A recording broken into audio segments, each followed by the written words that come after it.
La idea finalmente es tener este tiempo de reunión y de plática también, un tiempo de meditación en la palabra de Dios, en el que tengamos como oportunidad, como estudiantes, tengamos la oportunidad de compartir lo que estamos comprendiendo de la palabra de Dios, conocer la opinión que tiene Enid, la opinión que tiene Adriana, Sandra, Susa, Osvaldo, Gaby, Kinde, Silvia, en fin, todos los que nos acompañan, Mircala, Flor, y los que nos acompañan también en Facebook, aunque de repente no pueden conectarse a Zoom algunos, pero bueno, la idea es esa, finalmente tener un tiempo de reflexión y de comunión en esto que es el pan, en el partimento del pan que tiene que ver con el partimento de la revelación,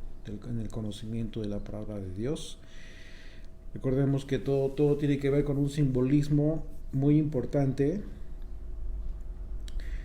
y finalmente también la oportunidad de ir avanzando en el conocimiento de la palabra de Dios conforme el Señor nos está dando esta oportunidad.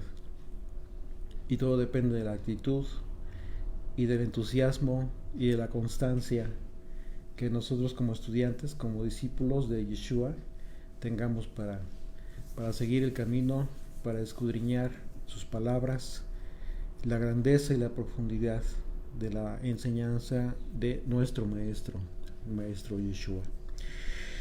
Hoy nos toca el capítulo 10 del Evangelio de Marcos.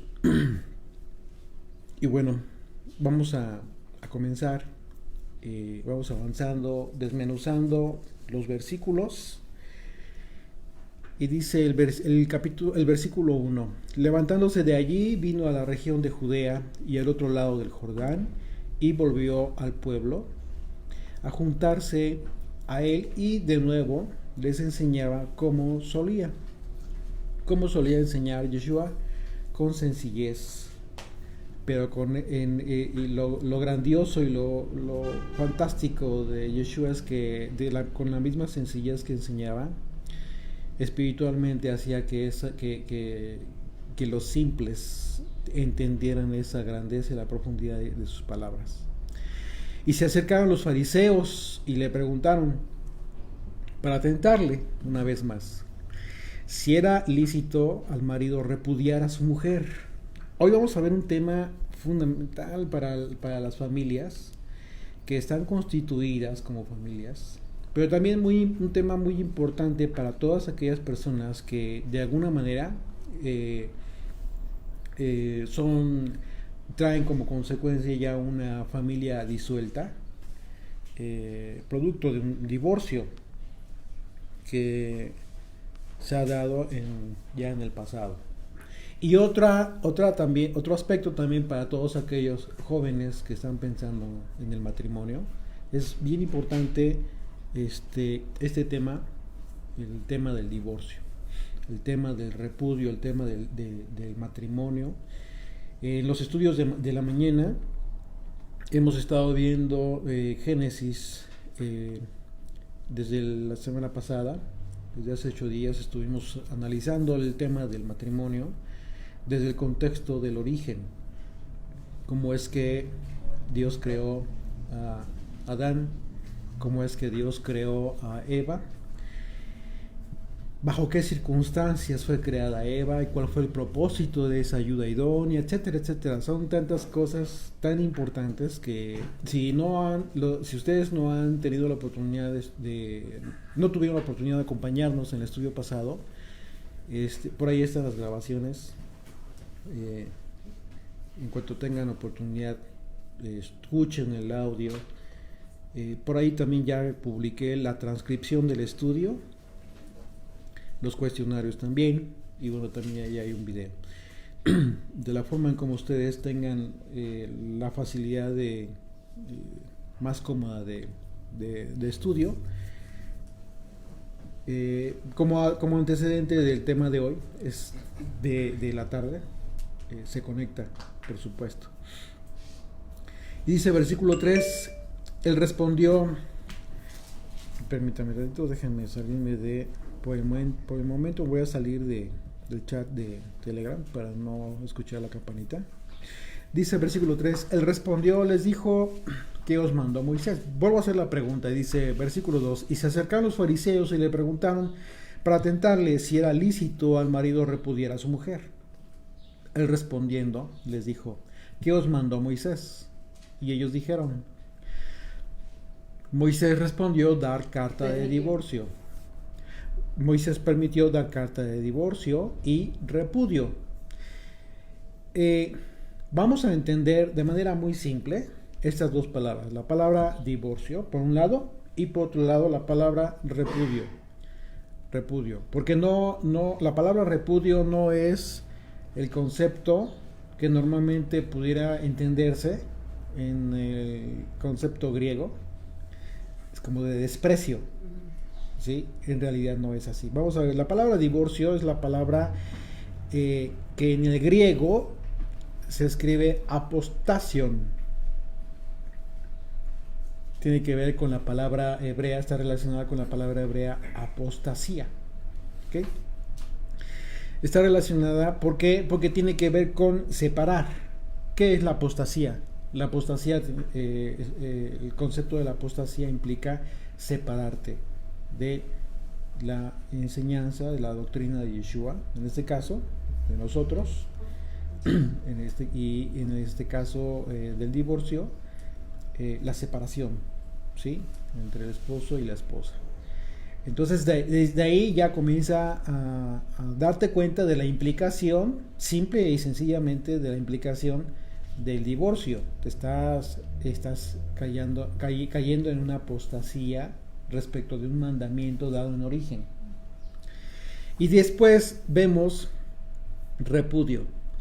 La palabra repudiar es la palabra apolúo, que significa soltar, liberar. ¿Ya te diste cuenta? No es en el sentido negativo de desprecio hacia la persona.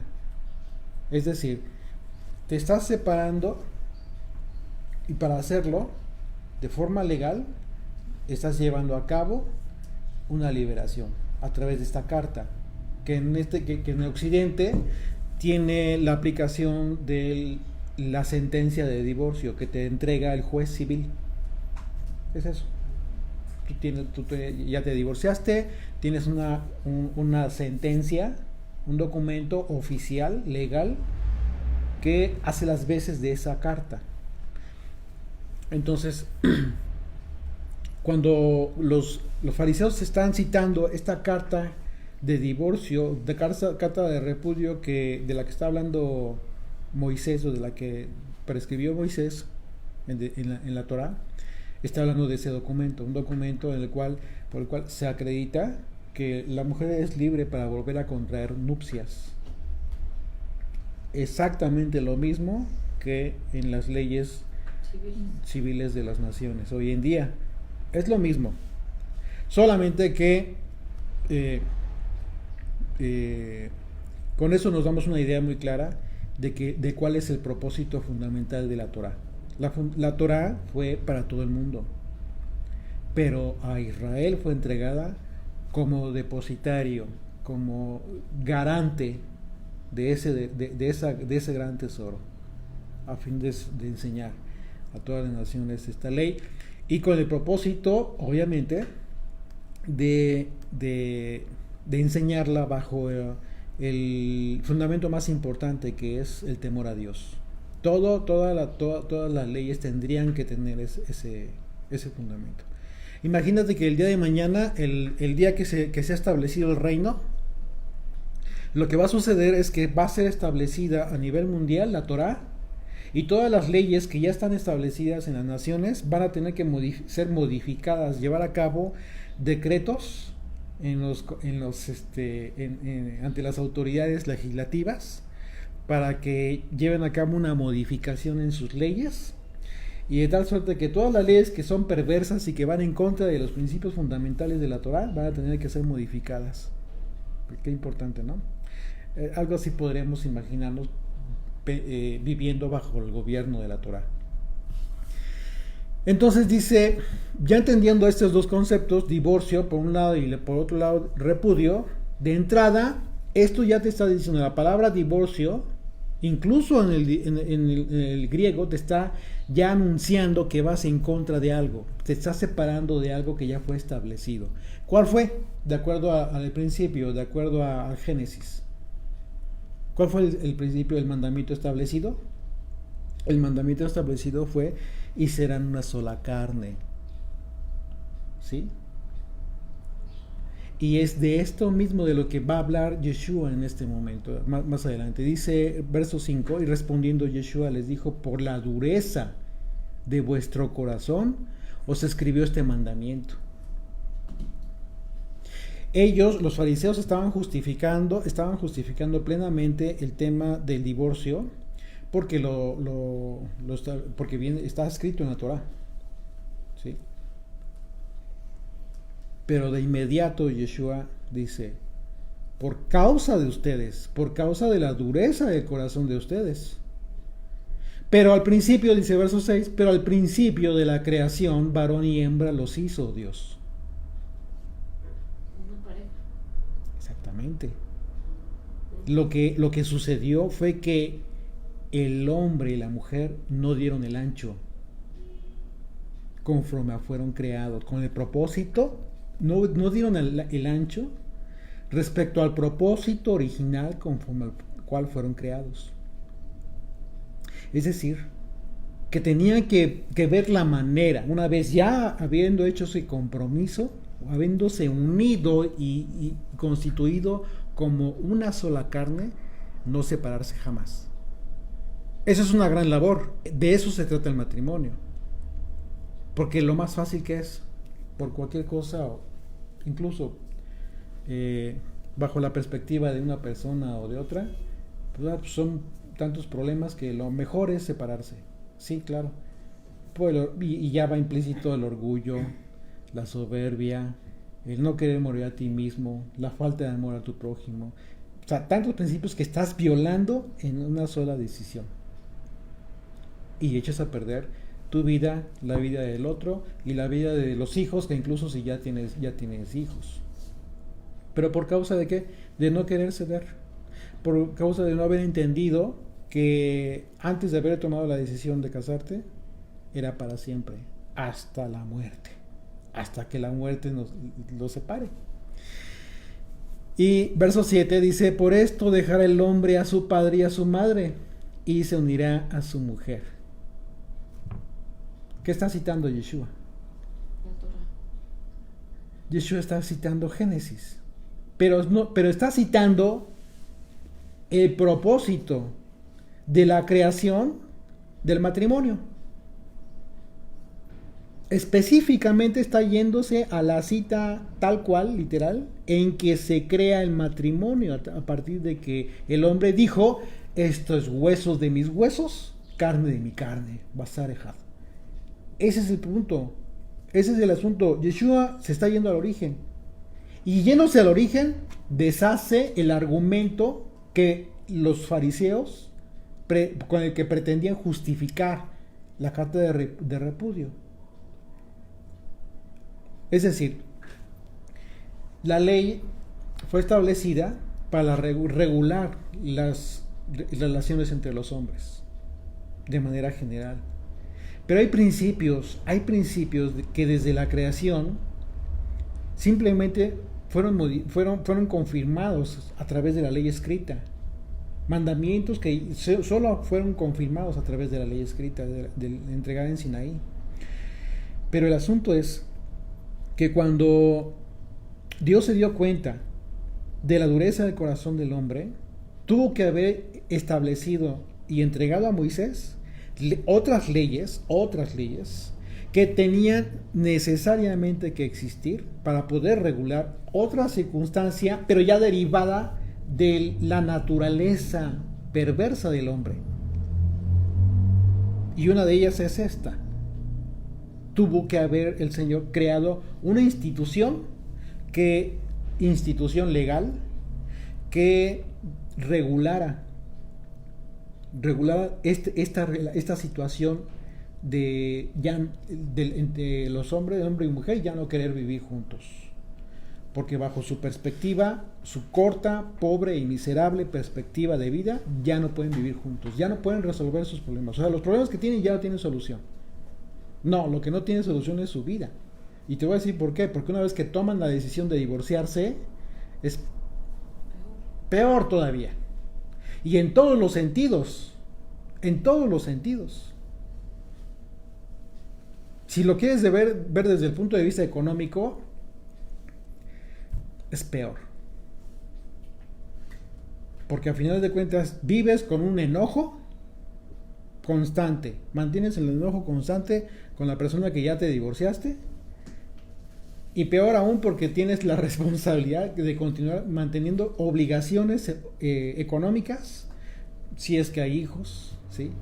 Y si se te ocurrió divorciarte ya después de los 50, pues tienes que mantener a la esposa si finalmente la esposa se dedicó al hogar, a los hijos, porque la ley prescribe eso. Hay justicia también, a pesar de que sean leyes de los hombres. La ley prevé ese tipo de circunstancias. Y entonces, para el marido enojado y divorciado, pues viene a ser peor, porque entonces no solamente le representó una situación económica mayor, porque si se le ocurrió volverse a casar y ya tiene otra familia, pues imagínate, a repartir los pesos, que muchas veces, y bueno, me da risa porque en algunas ocasiones me llegaban al despacho cuando yo ejercía la abogacía en los juzgados, llegaban los clientes que se divorciar. Cuando yo les exponía todo el panorama y después de empezar a conocer la Biblia y entender las implicaciones del matrimonio, les comenzaba a hablar de todo este tema, e incluso en términos seculares, tal cual seculares, para que no se espantara. Cuando yo veía la cara de espanto, sobre todo del esposo, de que ya empezaba como que a temblarle el ojito por empezar a hacer cuentas de todo el dinero que iba a tener que gastar, porque muchas de esas ocasiones los divorcios vienen realmente porque ya en el caso del esposo, pues ya tienen otra relación, ya hay un adulterio, ya viene ya todo podrido. Pero no se pueden a pensar en todas las circunstancias. Piensan que van a cortar y ya cortan para siempre. No es cierto, es una mentira. Jamás.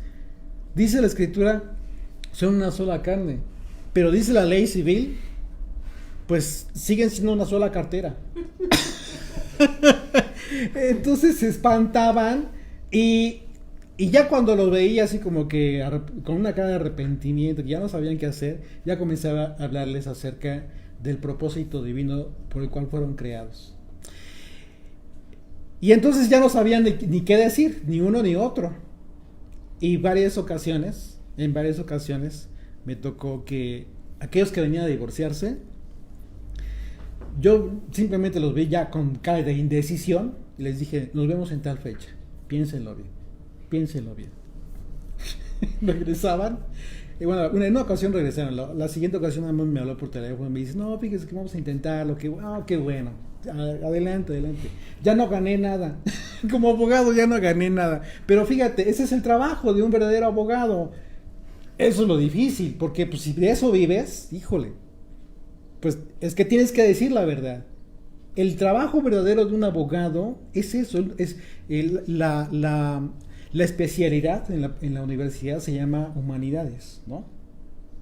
Es un trabajo humano. O sea, no se trata de que ves llegar al cliente y le ves el signo de pesos para ver cuánto le vas a sacar. Pues no se vale. Normalmente así es, tristemente así es. Pero por eso nos quedamos pobres, porque empezamos a conocer la palabra y empezamos a conocer la verdad, y ya no puedes tú decir, estar con mentiras y incluso generar odio entre las propias parejas para que no se arrepientan y te paguen mucho dinero. Pues no es así. Y en el otro de los casos vinieron los dos y sí, los vi como que convencidos de quererse enamorar otra vez. Vale la pena volverse a enamorar. Es decir, vale la pena mantenerte enamorado. ¿sí? Eso es lo que en esencia debe de surgir. Una vez que te casas, mantente enamorado, haz lo que sea necesario, sé creativo, pero no dejes que esa llama se apague. Dice, le hace mi esposa. ¿Cómo? Bueno, es un tema también bien importante. Lo decía hace 8 días en la mañana, el tema del matrimonio es fundamental, es importantísimo y es apasionante también. Verso 7 dice, dice el Señor, por esto dejará el hombre a su padre y a su madre y se unirá a su mujer. Y los dos serán una sola carne, así que no son ya más dos, sino uno. Ejad. Por tanto, lo que Dios juntó no lo separe el hombre. Aquí está. Por tanto, lo que Dios juntó no lo separe el hombre. Verso 10. En casa volvieron los discípulos a preguntarle de lo mismo. ¿Por qué le preguntaron de lo mismo? Pues claro, les causó sorpresa porque ellos conocían también que Moisés habló de repudio. La carta de repudio. Verso 11. Y les dijo, cualquiera que repudia a su mujer y se casa con otra, comete adulterio contra ella. Y así si la mujer repudia a su marido y se casa con otro, comete adulterio. No tiene, aquí es como 2 más 2. No son 3, son 4.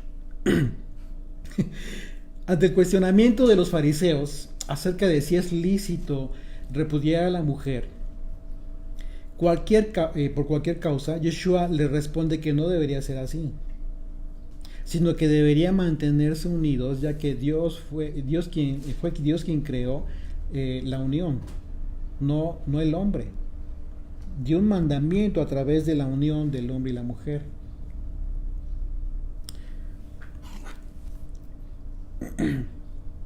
Y como uno solo deben desarrollar el atributo de la ayuda idónea en el propósito de sus vidas en este mundo.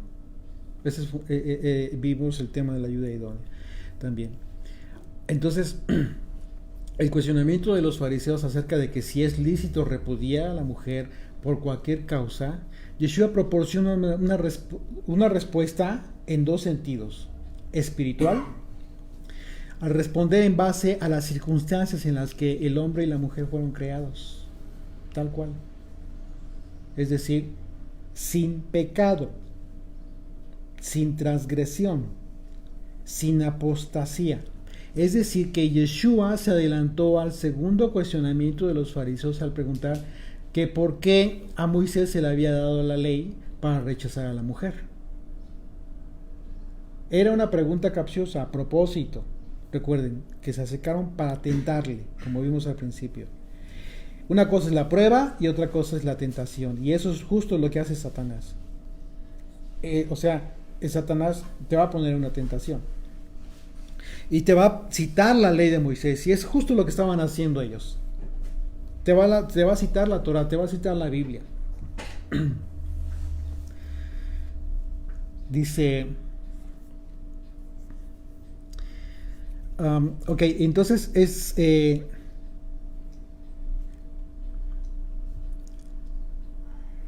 dice el Señor que con relación a Moisés se le había dado dice los fariseos, se justifican en que a Moisés se le dio la carta de divorcio, ok, para rechazar a la mujer. Y es así como Yeshua entonces responde que esa ley fue dada por causa del duro corazón del hombre, pero ya es una causa derivada de, no de origen. Es decir, Yeshua se fue hasta el origen, hasta la creación, lo cual equivale a un corazón no convertido. Un corazón duro equivale a un corazón aún no convertido, y en consecuencia, pues en pecado, ¿no? Fuera de la existencia del Edén mismo. Por otro lado, la razón profética, esa es la segunda razón, el otro sentido de la respuesta de Yeshua, tiene que ver con el tiempo de la restauración de todas las cosas. Es decir, Yeshua habló del origen del matrimonio y del tiempo en que volvería a ser como en el Edén. ¿Sí? Y esa es la idea. Da esa enseñanza porque su propósito es eso, confirmar la Torah, pero la Torah de origen en todo el aspecto positivo, con el propósito de que tú te estés preparando, ¿sí?, en todos los conceptos y en toda tu forma de vida hacia el tiempo de la restauración de todas las cosas para vivir en el reino. Otro sentido profético de la respuesta de Yeshua tiene que ver con la naturaleza de Dios en su calidad del Señor y esposo frente a Israel. Es un aspecto simbólico y alegórico frente a Israel en su calidad de esposa de iglesia. En tal sentido, el amor de Yeshua por la amada, a pesar de su infidelidad de la amada, sí, lo llevó hasta la muerte. Él no dejó de ser fiel, muy a pesar incluso de la carta de repudio. ¿Sí me explicó? Yeshua, de la misma manera en que habla de la ley de Moisés en relación a la causal legal de la carta de repudio, asimismo confirma el acontecimiento profético por el que Dios le entrega carta de repudio a Israel. Jeremías 3, del versículo 6 al 10. Me dijo el Señor en días del rey Josías: ¿has visto lo que ha hecho la rebelde Israel? Ella se va sobre todo monte alto y debajo de todo árbol frondoso y allí fornica. Y dije: después de hacer todo esto, se volverá a mí. Pero no se volvió. Y lo vio su hermana la rebelde Judá. Ella vio que por haber fornicado la rebelde Israel ya la había despedido y dado carta de repudio. Pero no tuvo temor la rebelde Judá, su hermana, sino que también ella fue y fornicó. Y sucedió que por juzgar ella cosa liviana su fornicación, la tierra fue contaminada y adulteró con la piedra y con el leño. El adulterio espiritual. Ese es el tema, el adulterio espiritual por el cual Dios le dio carta de repudio a Israel. Pero tú te preguntarás por qué a Israel y por qué a Judá no. Bueno, dos razones. La principal es que Dios le dio una promesa a David con relación a toda su descendencia, a toda su casa, la casa de Judá. Y esa es una. Y otra es que con relación a Israel tenía que cumplirse todo el plan de diseminación en las naciones de la nación de Israel. De acuerdo a las palabras del maestro Yeshua, la interpretación, o como deberíamos entender de Deuteronomio acerca de este tema, Deuteronomio 24, la causal de la carta de repudio que establece Deuteronomio tiene que ver con las palabras claves de Yeshua. Así lo debemos de entender. Es decir, la única causa justificable para la carta de repudio, divorcio, es la fornicación, la infidelidad. Entendiendo la fornicación como cualquier relación sexual fuera del matrimonio, ilícita, entiéndase adulterio, etcétera, ¿sí? Vamos a Deuteronomio 24:1. Dice: cuando alguno tomare mujer y se casare con ella, si no le agradare por haber hallado en ella alguna cosa indecente, le escribirá carta de divorcio y se la entregará en su mano y la despedirá de su casa. Es decir, le dará carta de libertad.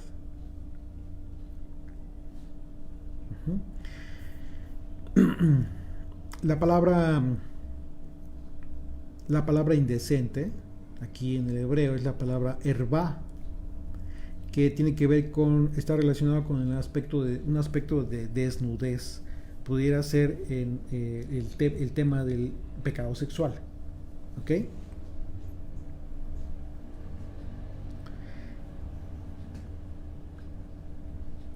Porque entonces, de acuerdo al profeta, a la profecía de la carta de divorcio, y de acuerdo a las palabras de Yeshua, entonces solamente una causal de divorcio es la válida. ¿Sí? Pero aún así, Dios mismo está dando ejemplo del perdón incluso a esa causa de infidelidad. Tan es así que Yeshua muere en la cruz por causa de Israel, como el esposo que toma el lugar de la mujer adúltera. Ese es el asunto. Entonces aún va más allá el cumplimiento de la Torah por parte de Yeshua y le pone ejemplo a todos. Yo no sé si alguien de ustedes conozca a alguien que después de haber, de conocer que después de que su esposo o la esposa le haya sido infiel, le haya perdonado ese pecado y continúen con el ánimo de continuar en el matrimonio. Yo sí conozco gente. Es difícil, yo entiendo que sea algo muy difícil, y tan es difícil que por eso Yeshua lo justifica, porque conoce el Señor la condición natural del hombre y la mujer, y en muchas circunstancias sería algo como que ya no sería una vida en paz, ya sería como que una vida de desconfianza de la persona que se llega a enterar de la infidelidad de su esposo o de su esposa, pues ya no tendría paz, sería como que una vida de infierno. Entonces por esa razón Yeshua habla de este tema y justifica, pero por causa del adulterio, ¿no? Del pecado sexual. La razón por la que el hombre o la mujer que habiéndose divorciado por causas que no fueron de fornicación y se volvieron a casar se encuentran en adulterios, porque para Dios no existe causal justificada si en el matrimonio no se dio la fornicación, el pecado sexual, entendiendo que la fornicación tiene que ver con cualquier tipo de relación sexual ilícita. En ese sentido, ante Dios, el hombre o la mujer que se divorcian por cualquier otra causa que no sea fornicación continúan casados. Ante los ojos de Dios continúan casados. Y si estás casado y tienes otra mujer, imagínate, pues estás en adulterio ante los ojos de Dios. Tal cual. Porque dijo el Señor, lo que Dios unió no lo separa el hombre. De tal manera que un divorcio que tenga una causal X por desavenencias, porque ya no queremos vivir, ya no lo aguanto, ya no la aguanto, ya es imposible la vida juntos, esa no es una causa justificable. Esa sentencia de divorcio para Dios es nula. ¿Por qué? Porque la unión entre el hombre y la mujer rebasa esos conceptos, esos términos establecidos por el hombre. Entonces, en ese sentido, ante Dios, el hombre o la mujer que se divorcian por cualquier otra causa que no sea fornicación continúan casados con sus primeros esposos y esposas. Hoy en día es importantísimo hacer una gran diferencia entre las causales que las leyes civiles han creado para justificar el divorcio, que son muchas. Pues nada más en código familiar aquí, por ejemplo, hay como 23 causales de divorcios, hay infinidades. Y la única causa justificada por Yeshua para que sea justificado el divorcio simplemente tiene que ver el aspecto de la fornicación, el pecado sexual, ¿sí? Yeshua no abolió la ley. Aquí este tema es bien importante porque podría considerarse que aquí hay una contradicción. Podría considerarse que Yeshua está contradiciendo a Moisés, o a la ley que fue más que a Moisés, a la ley que fue entregada a Moisés. Porque Dios estableció carta de repudio, es decir, el divorcio. Pero Yeshua dice, por causa de tu duro corazón, pero realmente en origen no fue así. Pero en origen no estaba la ley escrita. Entonces, ¿hay o no contradicción aquí? Yeshua no abolió la ley, sin embargo sí estableció el estándar de calidad moral de todos aquellos que piensan que pueden tener derecho a quitarle la vida a alguien por causa de su pecado. Por ejemplo, estamos hablando de otro aspecto, el aspecto de la ley, porque es lo mismo, es un ejemplo diferente, pero es el mismo contexto. ¿Qué establecía la Torá para los adúlteros? Que los apedrearan. La muerte. ¿Y qué pasó con Yeshua? Perdonó a la adúltera cuando se arrepintió. Exactamente. Juan 8, del 1 al 11. Por favor, acompáñenme. Juan 1, del 1 al 11. ¿Cuándo, no? Ajá. Del 1 al 11. Perdón, Juan 8 dije, ¿no? Juan 8, del 1 al 11. Juan 8, del 1 al 11.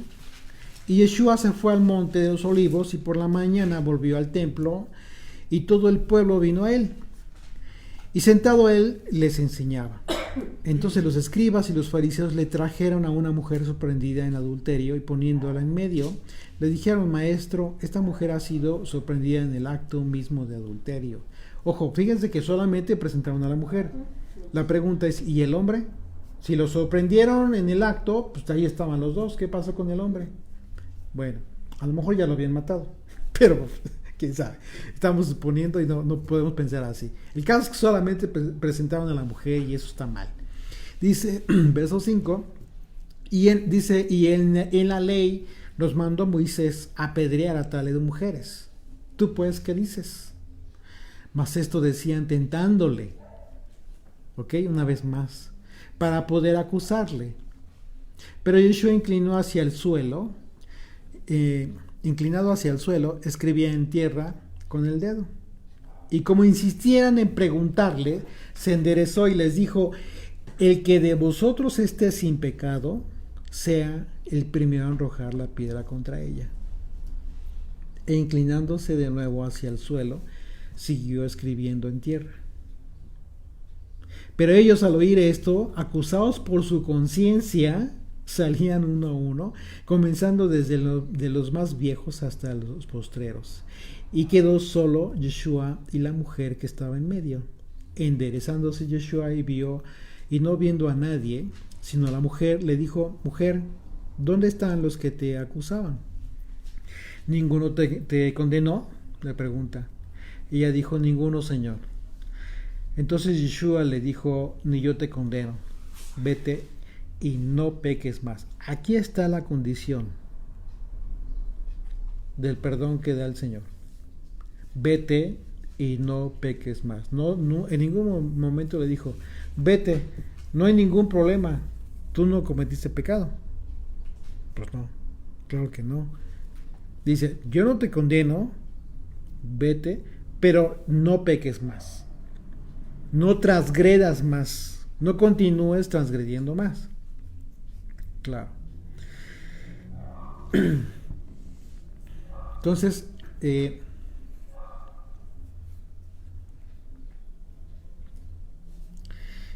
la pregunta acerca de si el hombre que vive bajo el pacto, un matrimonio que vive bajo el pacto, se divorcian en la actualidad, pueden volver a casarse con la mujer que se divorció. Ese es otro tema también del que habla la Torá. No se puede volver a casar con la mujer si en el caso es que la mujer no, si la mujer se casó. O sea, ¿por qué? Porque ya fue de otro. Ese es el punto. Y aunque haya enviudado, por cuanto la tomó otro hombre, ya no puede volver a tomarla. Hay que entender la ley, porque eso está escrito en la Torah. Sí. Ahora, sí, si es el caso de que la mujer no se ha vuelto a casar, ni ha intimado con otro hombre. La diferencia entre un gentil y un hijo de Israel o un hijo del pacto es que un gentil puede volverse a casar con la mujer de la que se divorció, aunque esa ley se haya casado con otro hombre, o sea, aunque de acuerdo a la ley se haya casado con otro hombre, por cuanto que las leyes civiles no lo prohíben. O sea, eso no está prescrito en la ley. ¿Ya te diste cuenta? Las leyes civiles, las leyes seculares, en principio regulan algunos aspectos, los más fundamentales y que establece la Torah, pero ya más adentro, ya la continuación de la regulación de las leyes, ya se pervierte. porque no tienen ese conocimiento, ya no continúan con la restricción, con la guía de la Torah. Entonces, dice, pues sí, te puedes volver a casar. De hecho, yo conocí una pareja, un matrimonio, que se divorciaron, se separaron, cada quien por su vida, y hicieron su vida aparte, y después se volvieron a casar. Y después se volvieron a divorciar. Pues, qué cochinada, ¿no? De entrada, pues es una porquería, porque al final de cuentas, por alguna razón, si tú lees la prohibición de la Torah, tiene que ver con eso, con la contaminación de la tierra. ¿A qué se refiere con contaminación de la tierra? Eso precisamente, porque es abominación. Hoy te lo vamos a ver. Pero sí, tú puedes continuar leyendo el capítulo 24, tú te vas a dar cuenta cómo es que la razón por la cual prohíbe la Torah, esa razón, esa circunstancia. El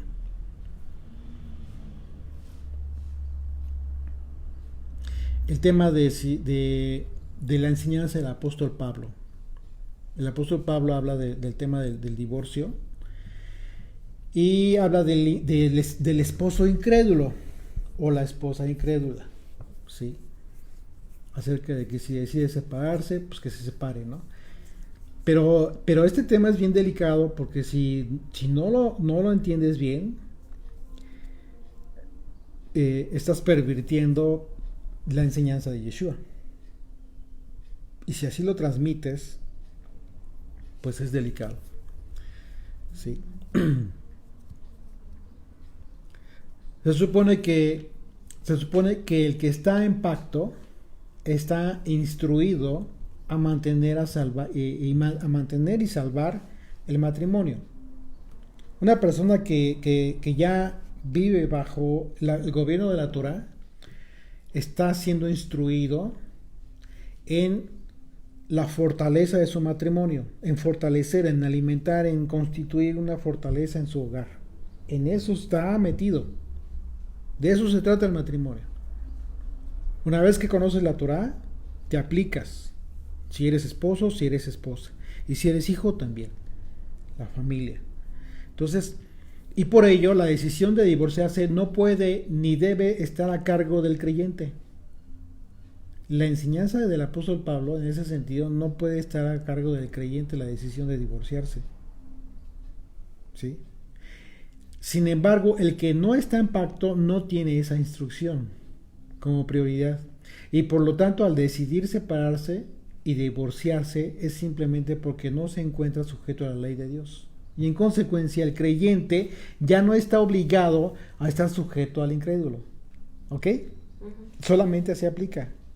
Pero no para que el creyente tome la decisión y la iniciativa de divorciarse. No. Porque si ya entendiste el fundamento del matrimonio y que Dios te unió a tu esposo o a tu esposa para siempre y no lo va a separar la ley del hombre, pues esto significa que supera tus propias expectativas. Y en consecuencia, tienes que hacer todo lo posible, absolutamente todo lo posible por salvar tu matrimonio, a pesar de que tu esposo o tu esposa sean incrédulos. Ve qué responsabilidad. Es decir, Dios te está poniendo en esa institución, en ese hogar, como garante de su Torah, como garantía de que ese hogar va a prosperar en su camino. Tienes una gran labor, tienes una gran función, y no se trata de que por el hecho de que no quiera escuchar tu esposo, no quiera escuchar tu esposa, no esté convencido, no le haya caído la ficha, pues simple y sencillamente decidas, ¿sabes qué? No, pues no quiere nada de mi fe, y pues y dice Pablo que no estoy sujeta a esclavitud, a eso, pues nos ha llamado a paz. Así de que mejor me voy en paz y ahí te vas. Pero ¿y qué pasó con la causal de divorcio? ¿Cuál es la causal de divorcio? Eso no es causal de divorcio. Ante Dios, no. Cuidado. Cuidado porque entonces te estás equivocando. Eso es muy delicado.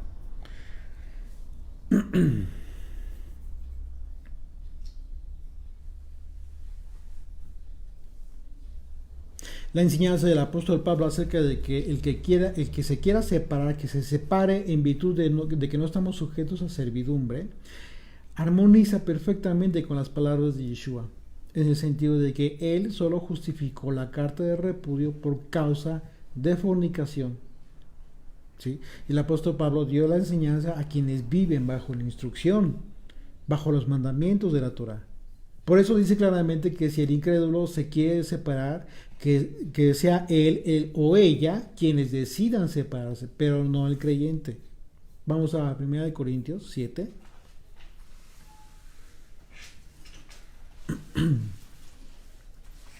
Vamos a leer los versículos 15 y 16.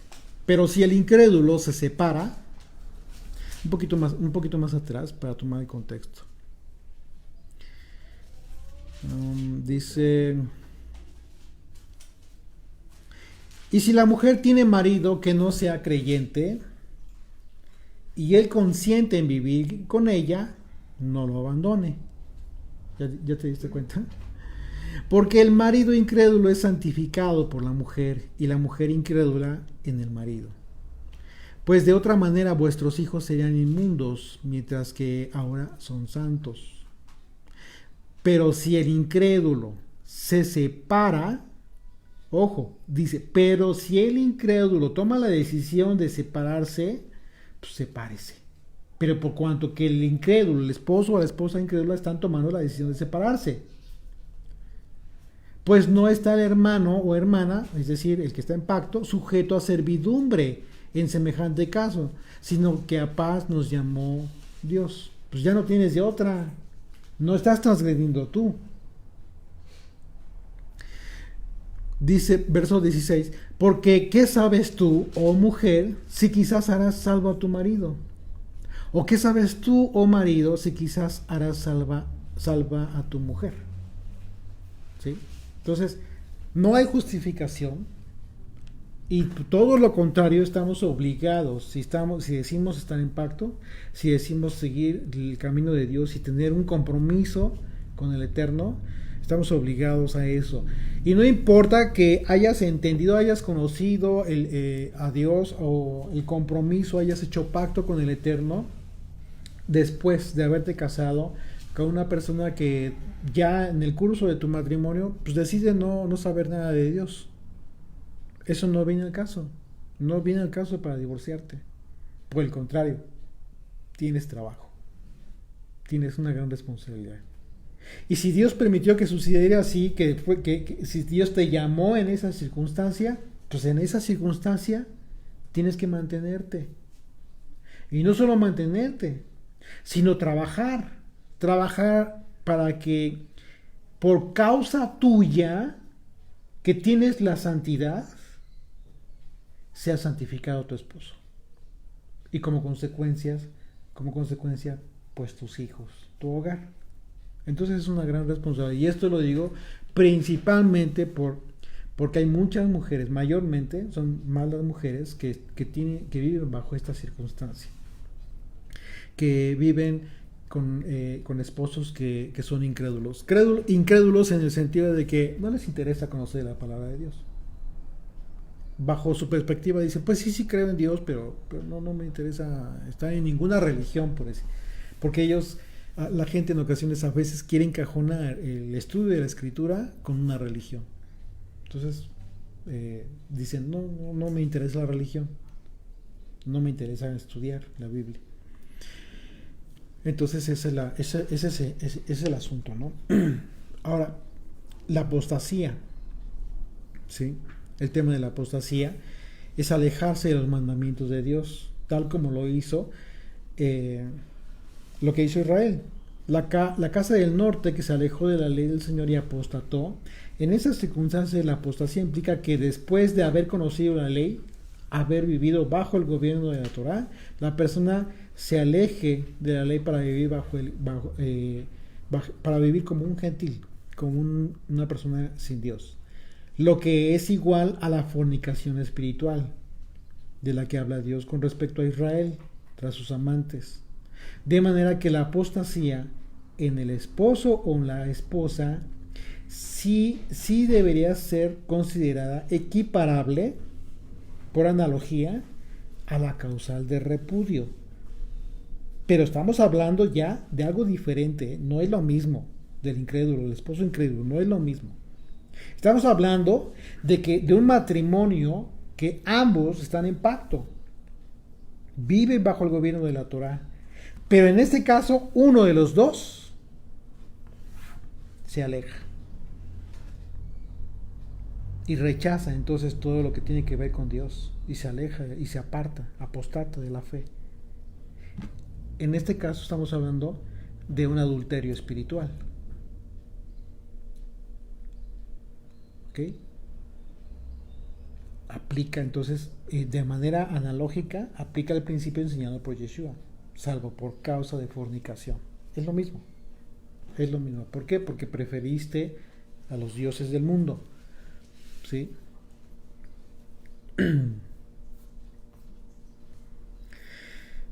Ok, dice, regresamos al versículo 13 de Marcos 10. Y le presentaban niños para que los tocase, y los discípulos reprendían a los que los presentaban. Viéndolo Yeshua se indignó el Señor porque no dejaban que les presentaran a los niños. Dice, dejad a los niños venir a mí y no se los impidáis, porque de los tales es el reino de Dios. De cierto os digo que el que no reciba el reino de Dios como un niño, no entrará en él. Y tomándolos de los brazos, poniendo las manos sobre ellos, los bendecía. Este acto por parte de los discípulos indignó a Yeshua, porque eran los discípulos los que impedían que les acercaran a los niños, a Yeshua. Pero Yeshua se indignó, ya que representa el hecho, esto representa algo bien importante, pretender que el conocimiento de todo lo que representa el reino del Mesías, comenzando por el conocimiento de la revelación de su enseñanza, pueda ser acaparable por algunos cuantos que se consideran a sí mismos como los únicos que deben recibir la revelación de Yeshua. Eso es perverso. Por eso se indignó el Señor. Por esa razón Yeshua les advirtió a los discípulos que si no recibían ellos mismos el reino de Dios con el amor y la sinceridad y la inocencia de un niño, no entrarían en el reino.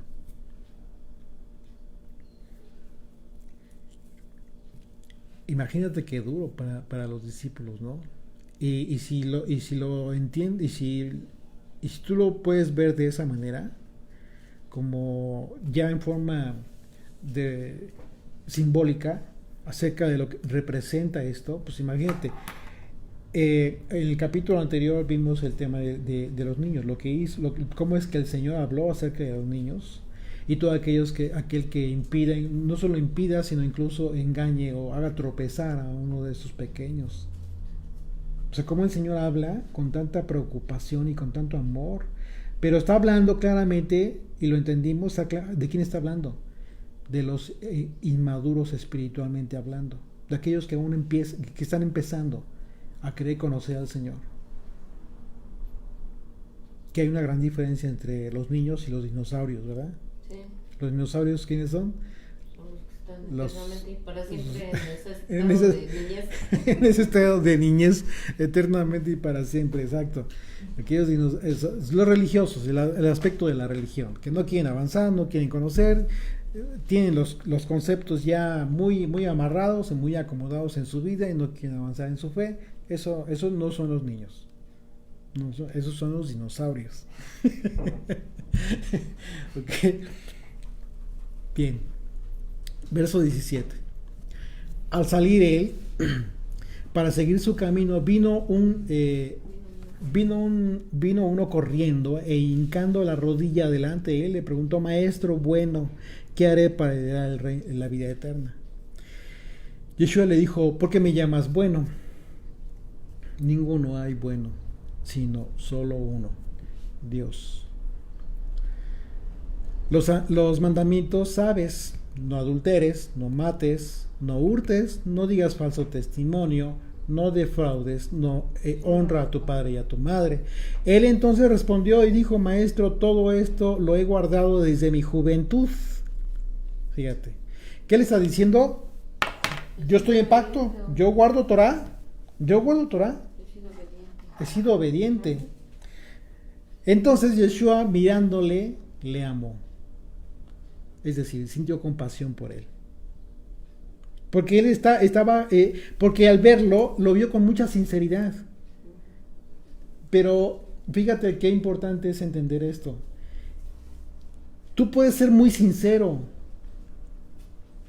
pero eso no implica que estés en la verdad. Ve qué interesante es esto, porque eso te dice que hay infinidad de gente, infinidad de personas que con un corazón honesto, sincero, están viviendo su fe, una fe que les enseñaron, o hacer las cosas de una forma, y les enseñaron que es así como se agrada a Dios. Así estaba él. ¿Por qué le amó? Porque sintió compasión, porque se dio cuenta que sus palabras eran sinceras, pero había sido engañado en su forma de vida. Y aquí lo vamos a confirmar. Dice, y le dijo: una cosa te falta. Anda, vende todo lo que tienes y dalo a los pobres, y tendrás tesoro en el cielo. Ven y sígueme, tomando tu cruz. Pero él, afligido por esa palabra, se fue triste, porque tenía muchas posesiones. ¿Qué fue lo que pasó? Aún así lo vio con amor el Señor, lo vio con compasión. ¿Por qué? Porque toda su vida de este joven, toda su vida la vivió con un concepto de la vida equivocado, porque así se lo enseñaron. De tal suerte que cuando le dijo él: he cumplido todo esto, sí le creyó, por supuesto. Estaba siendo sincero a esta persona, a este joven que se acercó al Señor y que quería la vida eterna. Estaba preocupado por la vida eterna. Pues imagínate el Señor, lo que sintió en su corazón. Pero ve qué duro.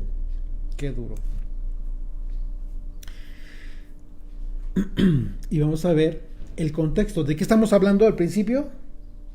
Del matrimonio, la carta de divorcio, ¿sí? Del repudio, ¿sí? Las razones por las cuales, etcétera, etcétera, ¿sí?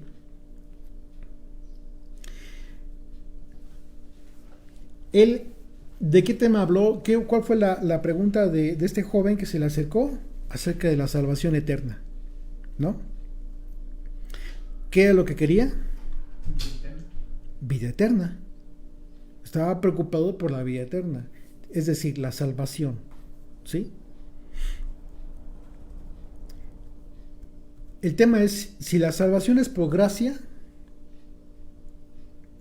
y no por obras, para que nadie se gloríe. ¿Por qué entonces Yeshua le dijo al joven que él tendría vida eterna si cumplía los mandamientos? ¿Qué mandamientos eran? ¿Qué fue lo que le dijo? No adulteres, no mates, no hurtes, no digas falso testimonio, etcétera, etcétera. Los mandamientos, la Torah, pues. Y la respuesta de este joven fue: pues yo he cumplido con todo,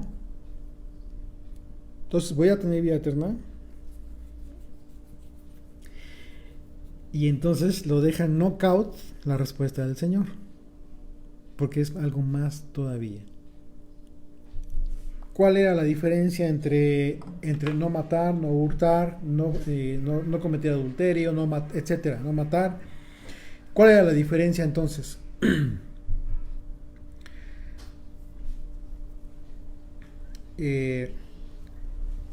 La diferencia es radical. Te voy a explicar por qué. Porque mientras el cumplimiento de la Torah de forma práctica, lo único que regula es tu relación con tu prójimo, te puedes estar olvidando del cumplimiento de la Torah en su aspecto más importante, y ese es el espiritual. Que el cumplimiento de la Torah se haga efectivo a través de tu discernimiento espiritual en cada mandamiento que tú cumplas. ¿Cómo lo cumples? No es cumplir por cumplir un mandamiento, sino en qué sentido lo estás cumpliendo y conforme lo estás discerniendo en tu espíritu. El apóstol Pablo dijo que enseñó el tema de la salvación, que acerca de que no es por obras. Sin embargo, no contradijo a Yeshua, porque podrías pensar en un momento dado, bueno, es que Pablo dijo que no es por obras, pero Yeshua le dijo a este joven, haz estas obras y tendrás salvación, ¿sí? Acerca de no matar, no adulterar y todo. Pero curiosamente, el vender todas tus propiedades y seguir a Yeshua no está en la Torah. ¿Te das cuenta de eso? Entonces, Pablo no contradijo a Yeshua al decir que somos salvos por obras. Porque Pablo, cuando habla de este tema, continúa hablando y diciendo que somos hechura de ¿quién? De Yeshua. Somos hechura suya para buenas obras. Dice, obras que fueron creadas por Dios, justamente para que anduviésemos en ellas, es decir, en su ley. Son las obras de las que le habló al joven. ¿Sí? Pero entonces, antes dijo Pablo, no por obras, para que nadie se gloríe. El caso es que estas obras de las que habló Yeshua al joven cuando le dijo no mates, no hurtes, etc., son obras que están implícitas en la ley de Moisés, en la Torah. Entonces claramente pudieras ver ahí una contradicción en las palabras de Pablo con relación a Yeshua, pero no lo contradijo. ¿Por qué? Porque Pablo empieza con lo más importante, con la premisa mayor, más fundamental: la gracia, un regalo inmerecido. Y esa es la gracia como regalo inmerecido es lo que te va a permitir cumplir la ley. Te va a permitir cumplir la ley, no de forma religiosa, o sea, todos esos mandamientos, no hurtes, no mates, todo lo que le dijo Yeshua a este joven, pero no de forma religiosa, sino con un entendimiento muy nítido, tal cual, que sea muy consciente la forma en cómo estás viviendo, cómo lo estás cumpliendo. Entonces es fundamental entender las palabras de Pablo. Pablo, al momento de llevar a cabo la premisa mayor, ¿sí?, acerca de la salvación, que es por la gracia, y no por obras para que nadie se gloríe, pues son en dos sentidos: no por las obras de los hombres, de los mandamientos de los hombres, porque estaba muy ligado en ese momento el tema de la ley alágica, pero también estaba ligado el tema del cumplimiento de la Torah de forma religiosa, tan religiosa, que a los líderes de Israel, Yeshua les dijo que hacían las cosas tan meticulosas, tan religiosamente, hasta, por ejemplo, hablando del diezmo, cómo diezmaban el eneldo, pero se olvidaron ¿de qué? De lo más importante, la misericordia, el amor, la justicia. Ahí está el punto, estamos hablando del mismo tema. Es lo mismo, es exactamente lo mismo. Es la forma en cómo estás cumpliendo mandamientos. De tal suerte que, ¿qué es más importante entonces? ¿Cumplir la ley porque sabes que tienes que cumplirla? ¿O preocuparte por entender en su profundidad un mandamiento y cumplirlo? Tratar de cumplirlo lo mejor posible y con todo el corazón.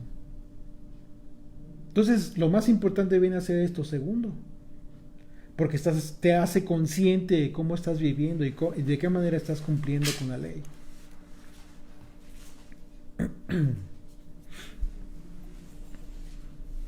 En ese sentido, el apóstol Pablo, al decir que la salvación no es por obras para que nadie se gloríe, es una clara referencia a las obras de la ley, en este caso la ley alágica, del que hablamos, pero también puede ser aplicable, por supuesto, al cumplimiento de la Torah, pero de forma religiosa, sin haber discernido. Este joven tenía riquezas, tenía muchas propiedades.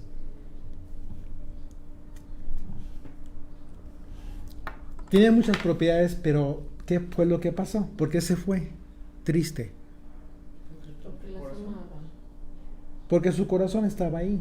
Entonces, eso te dice claramente que la forma en cómo cumplió toda la ley, toda la Torah desde su juventud, como él lo dijo, fue como Religiosa.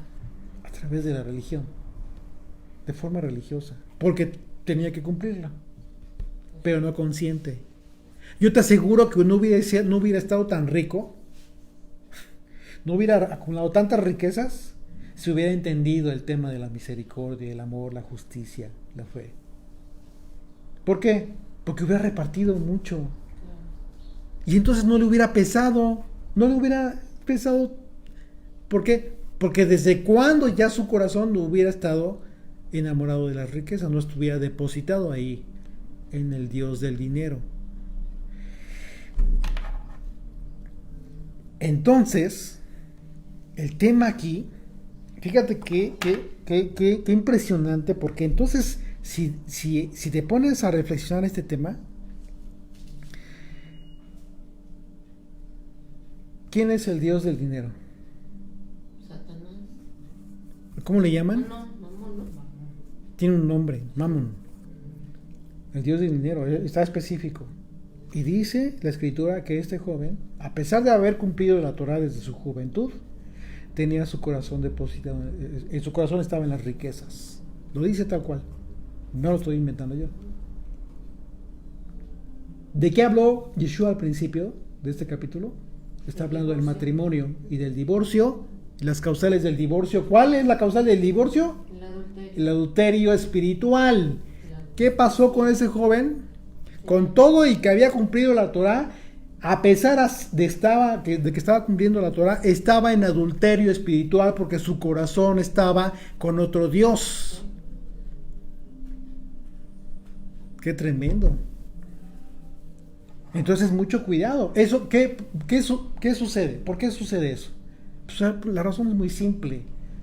Porque estás dedicado a estar haciendo las cosas porque te lo dijeron. Pero no te detienes a reflexionar, ¿por qué lo voy a hacer así? Te están diciendo, tienes que cumplir este mandamiento de esta manera. Y a lo mejor la intención es muy buena, de verdad, yo lo digo sinceramente. La intención, la mayoría de las veces es muy buena. Yo estoy seguro que la mayoría de las veces que te dicen alguien, ¿cómo vas a hacer esto? ¿Cómo vas a cumplir este mandamiento? Te voy a decir cómo. Te voy a establecer una forma de hacerlo. Te aseguro que es la mejor intención.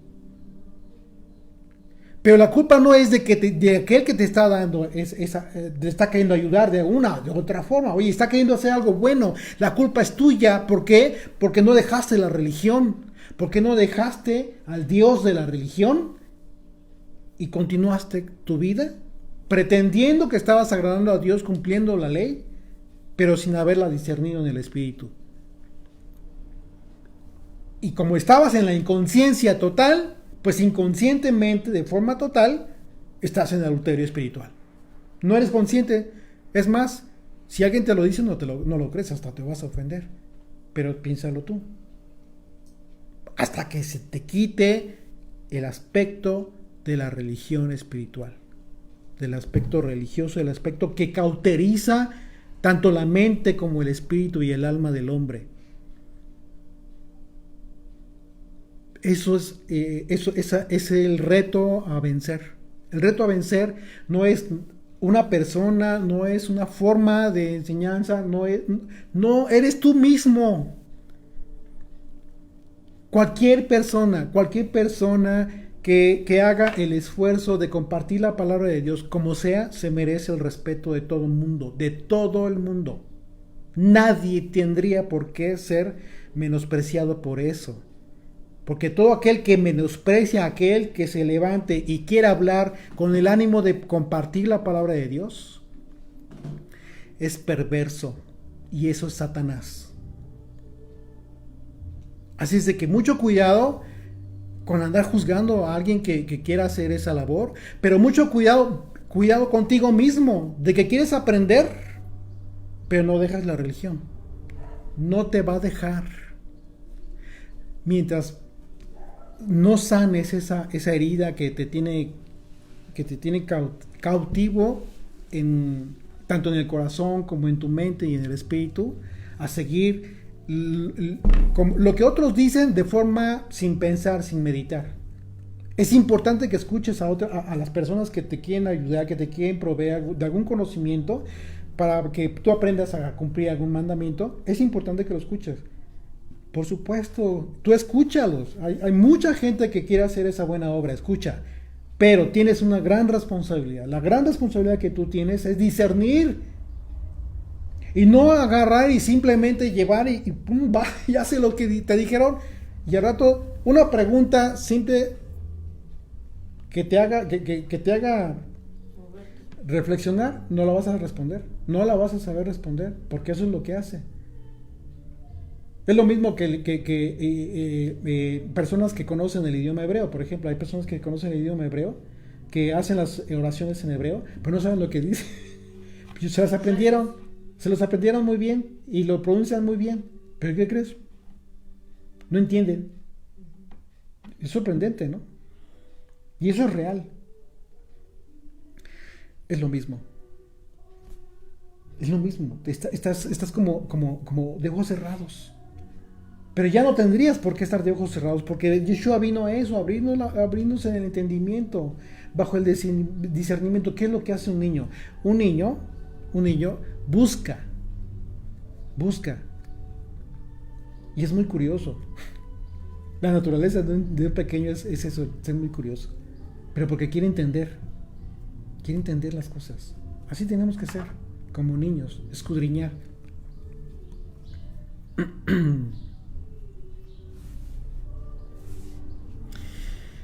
La analogía por la que Yeshua, al hablar del divorcio y la causal del divorcio, le dijo al joven rico, si quieres ser perfecto, ve y vende todo lo que tienes y dalo a los pobres, ven y sígueme. Consiste en que Yeshua, al haber dicho, aquí hay una analogía, y es que Yeshua, al haberle dicho al joven rico que para tener la vida eterna solo tenía que cumplir los mandamientos, y ante su respuesta en el sentido de que si estaba cumpliendo con los mandamientos que él le mencionó, Yeshua procedió a exponer el pecado del joven, de este rico. De inmediato expuso el pecado, pero se lo dijo a él. Pero lo hizo después de que dice la escritura, y le amó, pero le hizo ver su pecado, ya que representaba precisamente la causal de repudio para el matrimonio, ¿sí? Por ser expuesto el corazón del joven rico que estaba en el dinero. Yeshua le indicó que su pecado era la fornicación espiritual, en virtud de que su Dios era el dinero, las riquezas. Si se dan cuenta, estamos hablando del mismo tema desde el versículo 1 de este capítulo. Estamos hablando del tema del divorcio y la causal del divorcio. La causal del divorcio que efectivamente justifica al Señor. Dice verso 23 de Marcos 10. Entonces Yeshua, mirando alrededor, dijo a sus discípulos: cuán difícilmente entrarán en el reino de Dios los que tienen riquezas. Los discípulos se asombraron de sus palabras, pero Yeshua volvió a decirles: hijos, cuán difícil es entrar en el reino de Dios a los que confían en las riquezas. Ahí está. Claro, porque su confianza no está en Dios. Porque si tú tienes la confianza en las riquezas, mira, el día que tengas algo, te vas a transformar. Si tenías algo de sencillez y de bondad en el corazón, se te va a ir. Porque lo vas a atesorar como lo que hace un perrito cuando le das un hueso y están cerca otros. ¿Cómo lo hace? ¿No? Y empieza a pelar los dientes. Así te vas a transformar. Si no estás entendiendo que las riquezas que Dios te puede estar dando en su momento es para bendición, no solamente tuya, sino también para bendición de otros. ¿Por qué? Porque las riquezas que vienen como bendición de Dios tienen un propósito divino. No es para que te la pases pues ya dándote vida de rey y de rico, magnate. Ese es un error.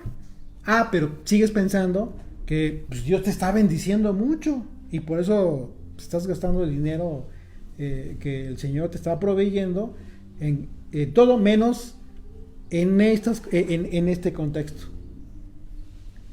Menos en estar entendiendo el propósito verdadero divino de la riqueza que Dios te da. Sea mucha o sea poca, no importa.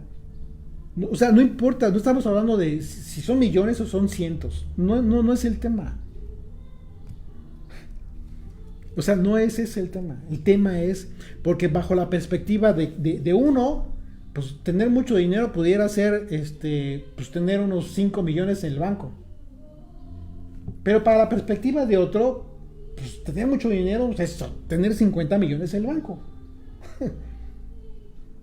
Entonces no es el tema. Porque la enseñanza no tiene que ver con perspectivas personales, individuales. No, es una enseñanza universal. Es una enseñanza para todo el mundo. Así es de que el contexto no es ese. El contexto tiene que ver con la riqueza. Y entonces ya en ese sentido la riqueza puede ser tu carro de hace 10 años, que salió a la venta hace 10 años, pero es tu riqueza. ¿Dónde está tu corazón? Ese es el tema. ¿Dónde está tu corazón? ¿Te duele mucho deshacerte de las cosas? ¿Te duele mucho y haces un súper esfuerzo por tomar decisiones que vas a dejar, en las que vas a dejar de ganar o tener ganancia económica para que la tenga otro? ¿Te duele todavía mucho eso? No has entendido el principal fundamento de la Torah. Tenemos mucho que trabajar en ese tema aún todavía.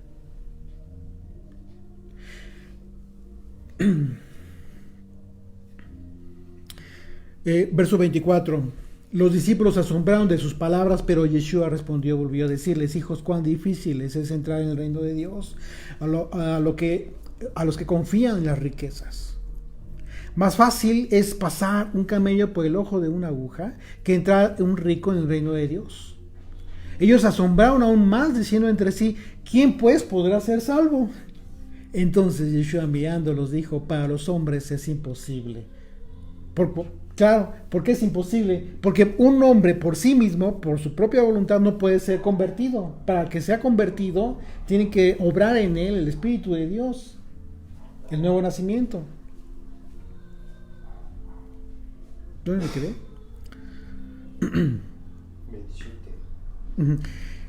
Más para Dios no es imposible, porque todas las cosas son posibles para el Señor.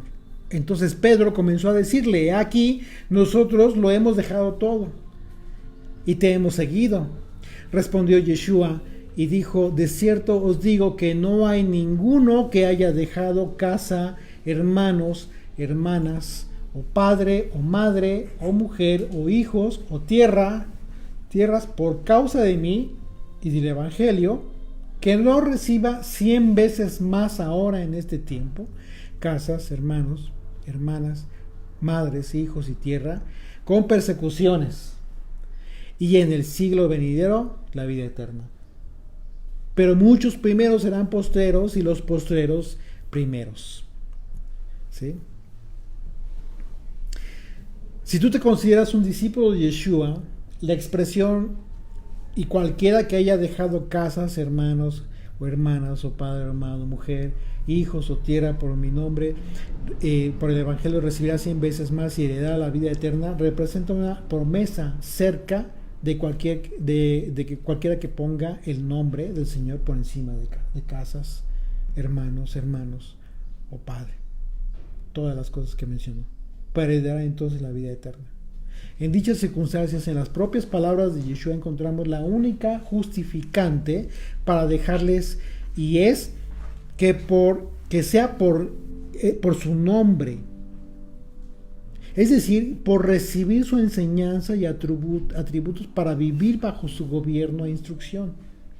Las palabras de Yeshua son en referencia a no considerar como prioridad antes que al Señor a la familia. No importa que sea tu esposa, o sea, no. Estamos hablando del mismo tema, el tema de que no es que tú le des más importancia a tu familia, y ahí entra lo importante y lo interesante de ser edificación y santificar al esposo y a los hijos, ya sea por parte del esposo o por parte de la esposa. ¿En qué sentido? ¿En qué es lo interesante? Pues tienes que aprender a vivir de esa forma. Tienes que aprender de qué manera es que vas a influir de forma positiva para que sea santificación para ellos. Pero por otro lado, también no puedes permitir que de repente pues, sean ellos ya la cosa principal y más importante para tu vida que el Señor y su nombre. O sea, no es así. Muchas veces se equivoca el contexto, y créeme, lo hemos visto que en personas que con el mejor de los ánimos han hecho esto, pero no les ha resultado, ¿no? Y en el peor de los casos, la familia dio por hecho que están mejor como están, que están bien. O sea, no sirvió para nada acerca de motivarles a cambiar su vida. Todo lo contrario. Cuando tú, que tienes la Torah y que tienes la responsabilidad garante de impartirles, de ser influencia, cedes y entonces antepones a tu familia a seguir los principios del Evangelio, no, resulta contraproducente. Eso no resulta. Por eso el Señor lo dijo. En relación a la expresión que en repetidas ocasiones utilizó Yeshua al decir que los postreros serán primeros y los primeros postreros, siempre la usó para explicar el contexto del reino de los cielos, en el sentido de quienes serán los que estén primero y quienes estarán después. En ese sentido, es importante considerar el concepto griego de la palabra postreros, que es la palabra eschatos, que significa es más bajo o insignificante. De manera que de suma importancia considerar es esto. Todo el contexto de las palabras de Yeshua, ya que al hablar del reino de los cielos, por un lado, ya había hablado acerca del joven rico, que al decir de él mismo, desde su juventud cumplía con todos los mandamientos. Él lo dijo. Y sin embargo su corazón estaba en las riquezas. Mientras que en contraste, Yeshua les promete a sus discípulos, quienes eran simples pecadores, gente del vulgo, no tenían riquezas, las mismas riquezas que aquel, ¿sí? Considerados incluso por los líderes religiosos del pueblo como insignificantes.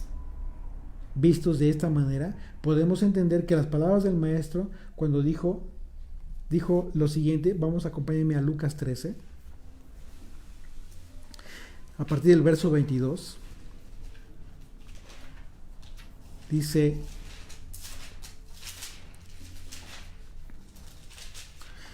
pasaba Yeshua por las ciudades y aldeas enseñando y encaminándose a Jerusalén.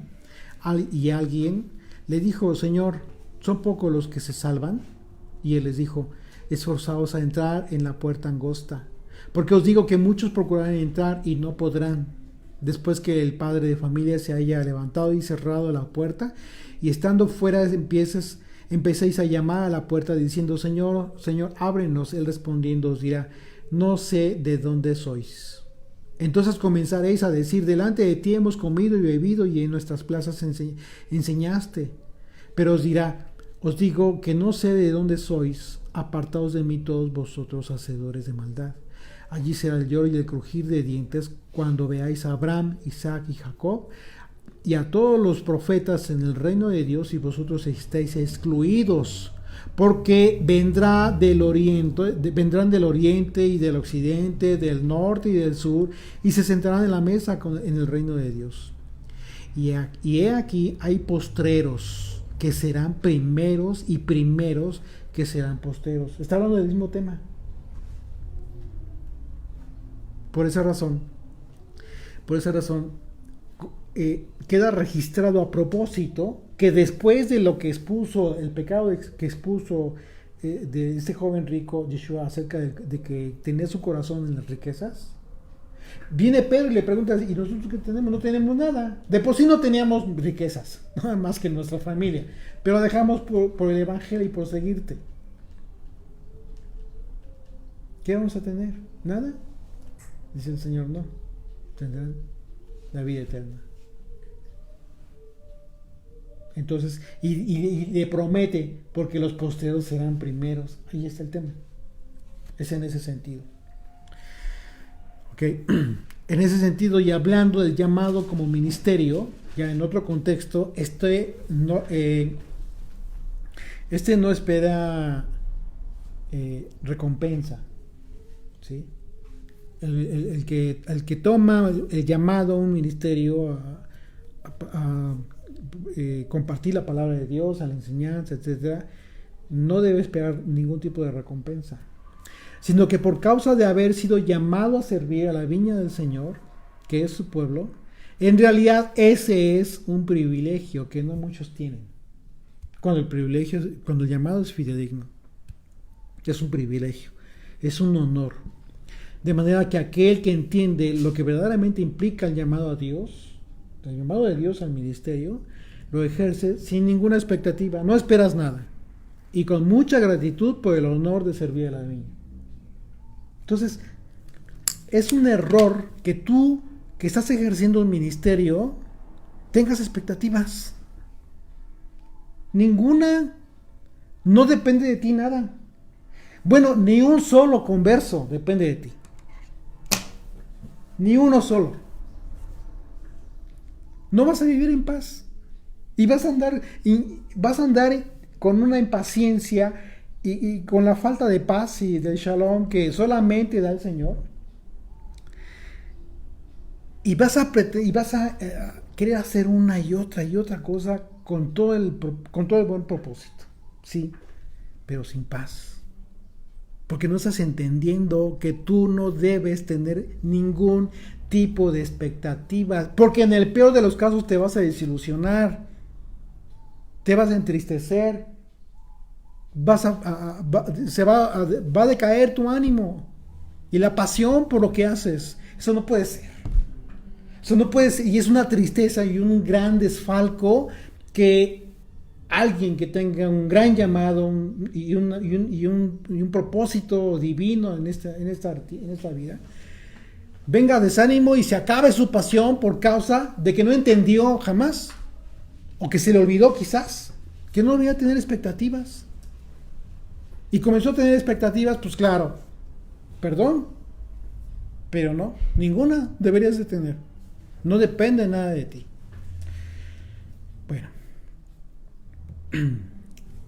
Continuamos, verso 32, dice: iban por el camino subiendo a Jerusalén, y Yeshua iba adelante, y ellos se asombraron y le seguían con miedo. Entonces, volviendo a tomar a los 12 aparte, les comenzó a decir las cosas que le habían de acontecer. Y aquí subimos a Jerusalén, y el Hijo del Hombre será entregado a los principales sacerdotes y a los escribas, y le condenarán a muerte, y le entregarán a los gentiles, y le escarnecerán, y le azotarán, y le escupirán en él, y le matarán. Mas al tercer día resucitará. Entonces, una vez más, se dan cuenta que en varias ocasiones el Señor está anunciando su muerte. Entonces Jacobo y Juan, hijos de Zebedeo, se le acercaron diciendo: Maestro, querríamos que nos hagas que nos hagas lo que pedimos. Y él les dijo: ¿qué queréis que os haga?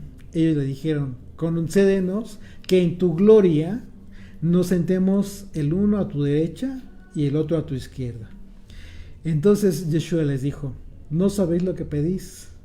¿Podéis beber del vaso que yo bebo o ser bautizados con el bautismo que yo soy bautizado? Ellos dijeron, podemos. Confirmaron.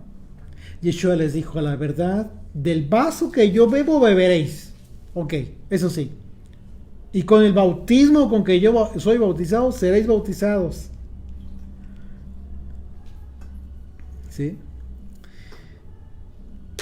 Y luego dice, pero el sentaros a mi derecha y a mi izquierda no es mío darlo, sino a aquellos para quienes está preparado. Como lo oyeron los 10, comenzaron a enojarse contra Jacobo y contra Juan. Pues sí, dije, oye, ¿qué pasó? Pues hay que sortearlo, ¿no? Sí.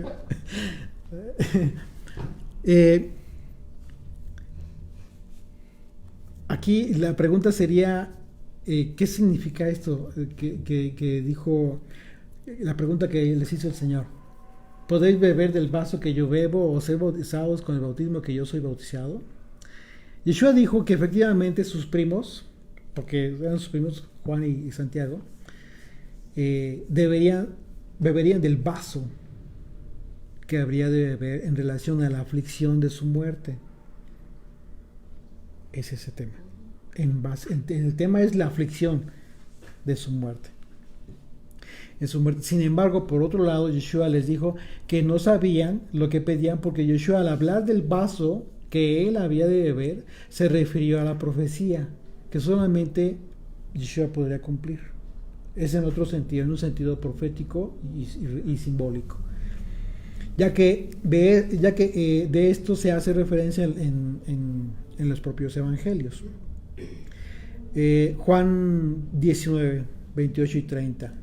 Después de esto, sabiendo Yeshua que ya todo estaba consumado, dijo, para que la escritura se cumpliese: tengo sed.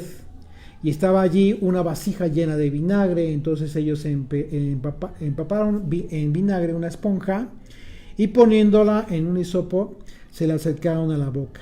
Cuando Yeshua hubo tomado el vinagre, dijo, consumado es, y habiendo inclinado la cabeza, entregó el espíritu.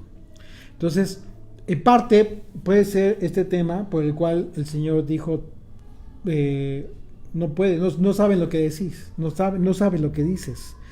Porque en un sentido, lo que pides, en un sentido, hablo de este tema. Esta es la analogía profética que debía cumplirse a fin de que Israel no muriera por su pecado.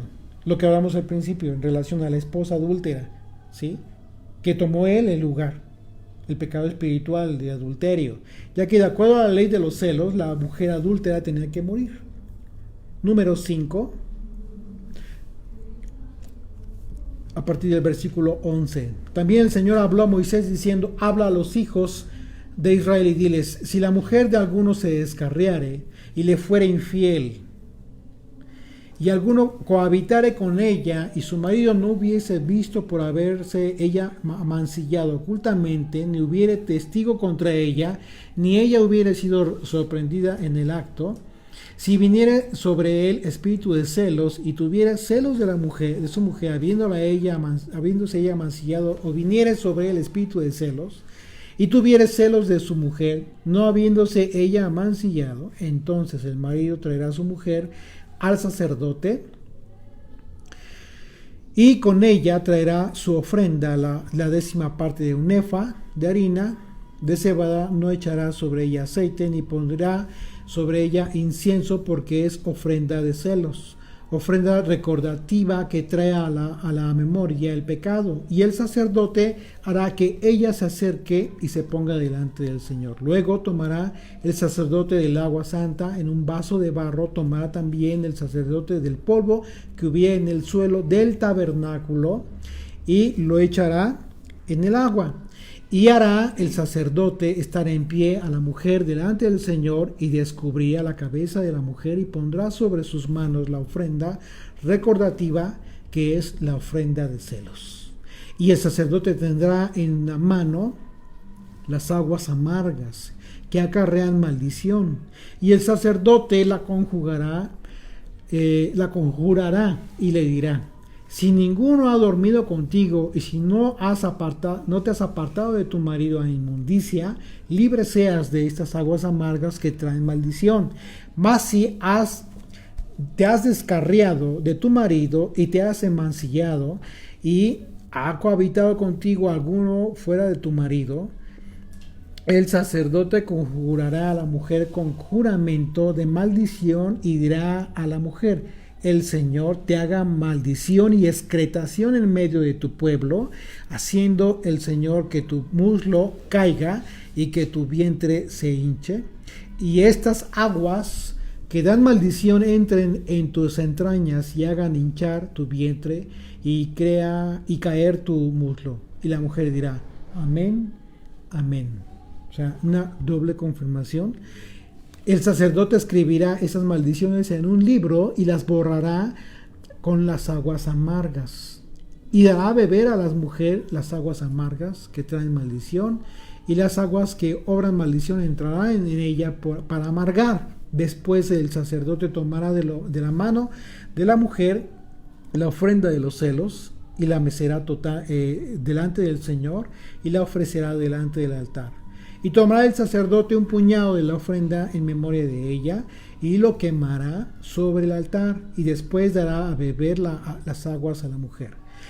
Le dará pues a beber las aguas, y si fuera inmunda y hubiera sido infiel a su marido, las aguas que obran maldición entrarán en ella para amargar, y su vientre se hinchará y caerá su muslo, y la mujer será maldición en medio de su pueblo. Mas si la mujer no fuera inmunda, sino que estuviera limpia, ella será libre y será fecunda. Esta es la ley de los celos, cuando la mujer cometiere infidelidad contra su marido y se amancillare, o del marido sobre el cual pasare espíritu de celos y tuviere celos de su mujer, la presentará entonces delante del Señor, y el sacerdote ejecutará en ella toda esta ley. Esta es la ley de los celos, que en un sentido, si lo hubiese cumplido, si Yeshua simple y sencillamente no hubiese tomado el lugar de Israel, hubiese sido efectivamente Israel quien para siempre ya permanecería separado del Eterno. Pero no, aquí el Señor es que muere, y por causa del mandamiento de Deuteronomio, que no puede tomar a la mujer que ha sido adúltera, el mismo marido, es que muere el Señor, pero resucita, y resucitado es un nuevo hombre, y por esa razón toma a Israel como esposa. ¿Ok? Esta es la analogía profética. Así es de que dice verso 40, regresando a Marcos 10: pero el sentaros a mi derecha y a mi izquierda, le dice a sus primos, no es mío darlo, sino a aquellos a quienes está preparado. Cuando lo oyeron los 10, comenzaron a enojarse contra Jacob y contra Juan. Mas Yeshua, llamándolo, les dijo: ¿sabéis que los que son tenidos por gobernadores de las naciones se enseñorean de ellas, y sus grandes ejercen sobre ellos potestad? Pero no será así entre vosotros. O sea, les está diciendo, no estén pensando como los gobernadores, como los que reinan en estas naciones, sino que el que quiera hacerse grande entre vosotros será vuestro servidor, y el que de vosotros quiera ser primero será siervo de todos. Porque el Hijo del Hombre no vino para ser servido, sino para servir y para dar su vida en rescate por muchos. Ya se dieron cuenta, aquí está concluyendo con este tema el Señor, ¿sí? Con el tema de que Él tendría que morir. Yeshua les dijo eso a sus discípulos en contraste con lo que sus primos Juan y Santiago tenían en el corazón, al pretender sentarse a la derecha y a la izquierda de Yeshua en su reino. Por eso les advirtió que aquel que quiera ser primero entre los discípulos tiene que servirlos en todo. Y en esto Yeshua puso el ejemplo, ya que Él vino a servir y no a ser servido. La pretensión de sus primos es algo que no deberemos de tener nosotros. Es decir, no tener expectativas. Una vez más, no tengas expectativas. Entonces vinieron a Jericó, y al salir de Jericó, él y sus discípulos y una gran multitud, Bartimeo el ciego, hijo de Timeo, estaba sentado junto al camino mendigando. Y oyendo que era Yeshua Nazareno, comenzó a dar voces y a decir: Yeshua, hijo de David, ten misericordia de mí. Y muchos le reprendían para que callase una vez más. Así como no dejaban que se acercaban los niños, ya le estaban callando a este pobre. Pero él clamaba mucho más: Hijo de David, ten misericordia de mí. Entonces Yeshua, deteniéndose, mandó llamarle, y llamaron al ciego diciéndole: ten confianza, levántate, te llaman. Él entonces, arrojando su capa, se levantó y vino a Yeshua. Respondiendo, Yeshua les dijo: ¿qué quieres que te haga? Y el ciego le dijo: Maestro, que recobre la vista. Y Yeshua le dijo: vete, tu fe te ha salvado. Y enseguida recobró la vista y seguía a Yeshua en el camino. ¿Okay? El ciego Bartimeo nos representa a todos, a ti y a mí, a todos aquellos que hemos comprendido que necesitamos regresar al camino del Padre, por la comprensión de la palabra de Dios, y que hemos comprendido que el propósito de que Yeshua nos haya dado vista es con un propósito divino, es para seguirle a Él, tal como lo hizo Bartimeo. Pues hoy vemos por su misericordia, hoy podemos entender las palabras del Señor por su misericordia, hoy podemos entender las profecías de los profetas de Dios por su misericordia, y podemos entender el simbolismo tan importante de toda la Torá, de todos los mandamientos, por su misericordia.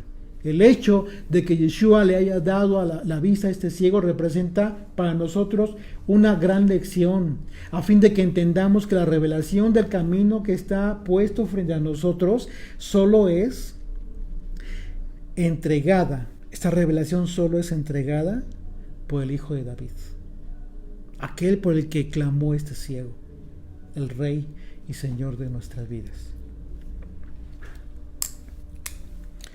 Bendito Rey, gracias, Señor, por este estudio,